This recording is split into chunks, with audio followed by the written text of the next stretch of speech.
औज़ुबिल्लाहिमिनश्शैतानिर्रजीम बिस्मिल्लाहिर्रहमानिर्रहीम। अस्सलाम वालेकुम। First year class, first year. I am Riyasat Ali, your physics teacher. Students, हमारा आज का जो टॉपिक है वो है अबाउट मूवमेंट ऑफ इनर्शिया। तो स्टूडेंट्स, सबसे पहले इस टॉपिक को समझने से पहले आप ये चीज़ नोट कर लें कि जिस तरह लीनियर मोशन यानी F is equal to ma में हम पढ़ते थे कि मैस बहुत ज़रूरी है, मैस का स्टेबल होना बहुत ज़रूरी है, इसी तरह अगर हम सर्कुलर मोशन की बात करेंगे तो इस इक्वेशन में अगर एम आर स्क्वायर होगा तो इसमें सर्कुलर मोशन में मूवमेंट इनर्शिया बहुत इम्पोर्टेंट है। जिस तरह लीनियर मोशन में मैस इम्पोर्टेंट है, इसी तरह सर्कुलर मोशन में मूवमेंट ऑफ इनर्शिया इम्पोर्टेंट है। तो स्टूडेंट, इसकी डेफिनेशन सबसे पहले देख लें। डेफिनेशन क्या है? The product of mass of particle and square of its distance from the axis of rotation is called movement of inertia and is denoted by I. इसका फार्मूला है I is equal to M R square. तो student, इसकी हम एक और तरह से भी डिफ़ाइन कर सकते हैं जो आपने गौर से सुननी है। The tendency of a body to maintain its uniform angular motion is called movement of inertia. It is denoted by I। It is product of mass and of a body and square of its distance r. तो student, इसको हम I is equal to M R square के साथ लिख सकते हैं। So student, इस सारे स्ट्रक्चर को परफॉर्म करने के लिए हम एक बॉल है या कोई बॉडी है उसको हमने रोटेट करवाना है। जिस तरह सर्कुलर मोशन यानी सेंट्रीपिटल फोर्स में हमने एक्सपेरिमेंट किया था कि किस तरह से इस बॉडी को रोटेट करना है। तो इसके लिए कुछ स्टेटमेंट दी गई है स्टूडेंट्स, जो आप अपनी स्क्रीन पे देख सकते हैं, जिसमें क्या लिखा हुआ है। Consider a mass m attached to a massless rod of length r pivoted at frictionless point O. A force F acts on the mass perpendicular to the rod in horizontal plane which accelerate the mass according to the second law of motion. Students, ये वाली जो body है जो move कर रही है according second law of motion जो हम पढ़ चुके हैं, F is equal to ma। इसमें किस वजह से ये बॉडी मूव करती है? इसके मैस की वजह से, कि ये वाला इसका मैस है, इसी वजह से जो पिवट पॉइंट O है इसके ऊपर ये वाला जो मैस है ये रोटेट करेगा इस रेडियस के साथ, इसी का सर्कल बनाते हुए, सर्कुलर पाथ बनाते हुए।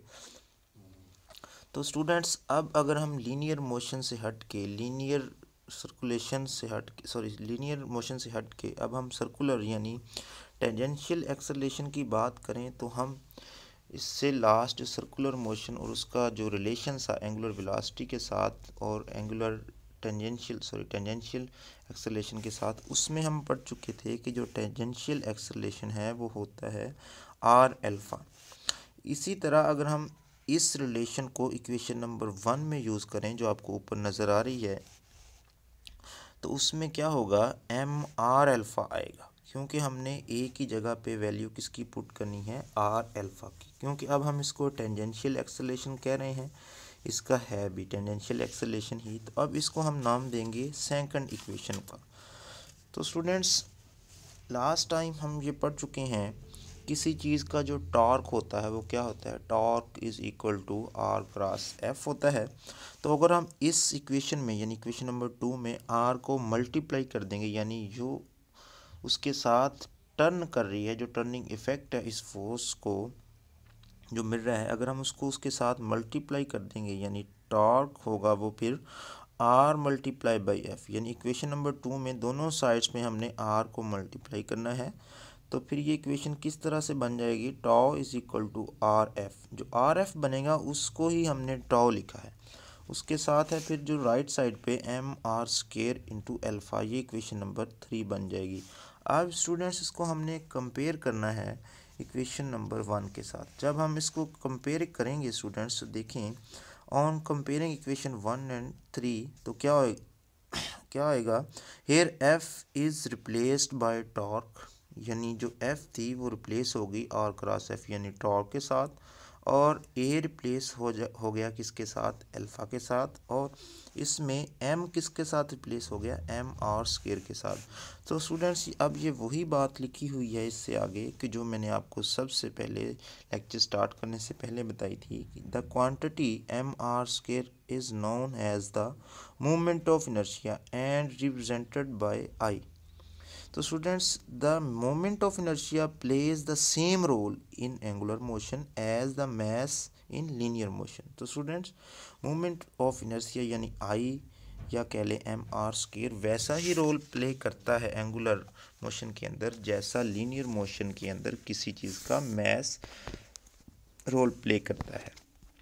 तो स्टूडेंट्स अब ये लिखा हुआ F is equal to m a, जो आपको इस स्लाइड के बिल्कुल टॉप पे नज़र आ रहा है, F is equal to m a. तो उन्होंने एफ को टॉर्क के साथ रिप्लेस किया है, एम को एम आर स्क्वायर के साथ रिप्लेस किया है और ए को अल्फ़ा के साथ रिप्लेस किया है। तो स्टूडेंट्स अब हम इसको लिख सकते हैं torque is equal to M R square alpha. अब स्टूडेंट्स एम आर स्क्वायर क्या है, इसका मोमेंट ऑफ इनर्शिया है और जो डिपेंड करता है उसके मास और रेडियस पे। अब स्टूडेंट्स इसकी जो फिज़िकल सिग्निफिकेशन है, फिज़िकल सिग्निफिकेशन में हम ये देखेंगे कि ये कोई इरेगुलर दो बॉडीज़ हैं, रिजिड बॉडीज़, जिसमें क्या है एक से ज़्यादा रेडियस यानी एक से ज़्यादा डिस्टेंसेस हैं उसके अंदर और एक से ज़्यादा मैसेज हैं।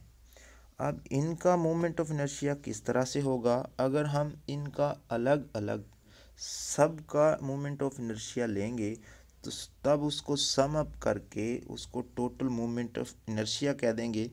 या आप ऐसे कह लें कि हमें इस इर्रेगुलर शेप जो बॉडी है इसका हमें नहीं पता कि कहाँ पे इसका जो सेंटर पॉइंट है, किस पॉइंट के ऊपर वो सर्कुलर पाथ में मोमेंट ऑफ इनर्शिया को होल्ड करते हुए रोटेट कर सकेगी। तो इसलिए हम इन सारे पॉइंट्स का अलग अलग मोमेंट ऑफ इनर्शिया निकाल लेंगे, फिर उसका सम करके एक as a whole moment of inertia निकाल लेंगे। तो स्टूडेंट इसमें सबसे पहले ये स्टेटमेंट पढ़ेंगे, suppose a rigid body made up n small pieces of m1 m2 mn at distances. अब देखें ये रिलेट है m1 r1 के साथ रिलेट है, m2 r2 के साथ रिलेट है, m3 r3 के साथ रिलेट है एंड सो ऑन, यानी कि mn तक अगर हम जाएंगे तो बिल्कुल उसी तरह साथ साथ rn तक जाएंगे। From the axis of rotation, यानी जिस पिवट पॉइंट के ऊपर ये वाली बॉडी रोटेट करेगी तो उस रोटेशन पॉइंट को ओ का नाम देंगे। अब क्या है, let the body be rotating with the angular acceleration. अब ये बॉडी जब अगर रोटेट कर रही है एंगुलर एक्सेलरेशन अल्फा के साथ तो फिर क्या होगा, then the magnitude of a torque acting on body m1 is.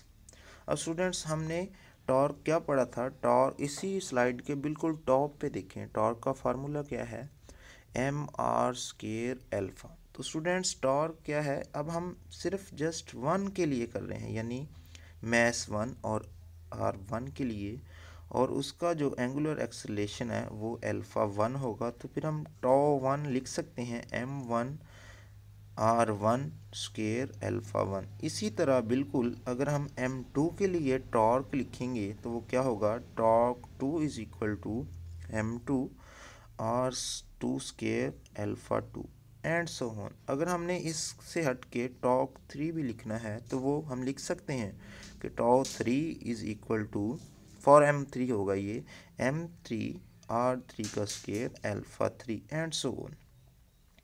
ये वाली सारी बॉडीज़ रोटेट कर रही हैं with same angular acceleration alpha.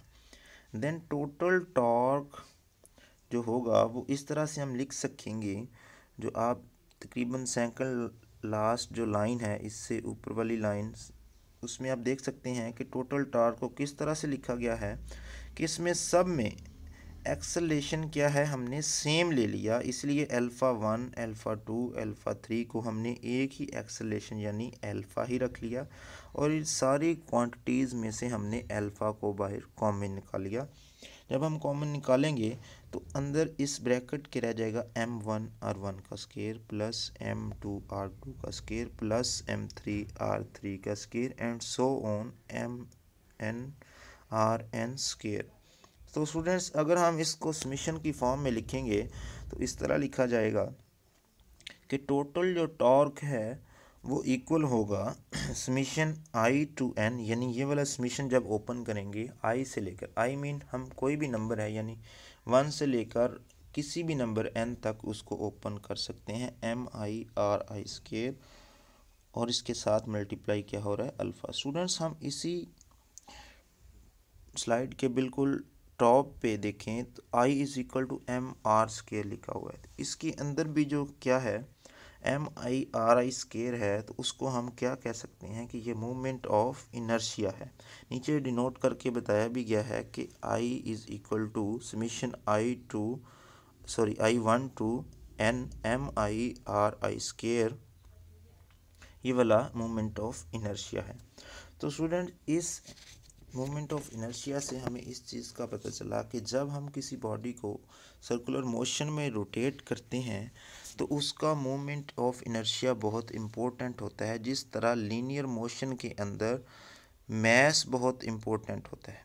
तो स्टूडेंट्स इस लीनियर मोशन को आपने रिलेट करना है अब एंगुलर मोशन के साथ। तो मूवमेंट ऑफ इनर्शिया क्या होगा फिर, जो आई इज़ इक्वल टू होगा वो एम आर स्क्वायर होगा। तो स्टूडेंट इसको आपने केयरफुली रीड करना है, ये एग्ज़ाम के पॉइंट ऑफ व्यू के हिसाब से बड़ा इम्पोर्टेंट है।